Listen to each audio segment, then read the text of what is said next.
When we started working together, Alex and I made a big list of the problems in Notion that we were excited about possibly working on. And you can read the linear flow of the conversation that eventually led to the idea. The goal of Cocoon is to strengthen people's relationship with the people in their life who they care about the most. This is Cocoon, because my mom is at the airport, my dad is at home. Here's our favorite model, Marlo. I think fundraising for us was just a different process.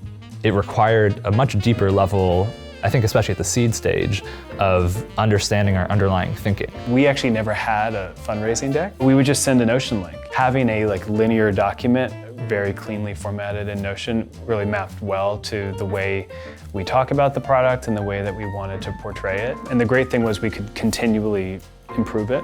From the beginning, the Notion doc looks publishable. We actually use Notion to publish public content. We've been doing this since the beginning. Things like blog posts, public-facing pages like our terms of service on Notion. But as the company got bigger, we needed a big area where we could keep everything from important information like our logins to standard answers to questions. There is a single source of truth. Having it all in one place and being able to move things between top-level pages and different subspaces within Notion just feels so natural that I don't even really think about it too much, and I think that's a sign of a really effective tool.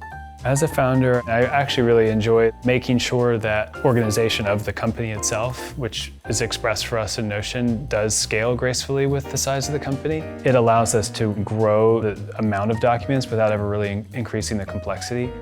In the beginning, when Alex and I decided to work on this problem, we could see the path that got us there, and it gave us a little more conviction and understanding. And I think if you joined Cocoon right now, hopefully you would be able to take a pretty similar path and look through Notion and see all of the different decisions and trade-offs and discussions and debates that led the product to where it is today and led the company to where it is today. We started using Notion, and we've never looked back.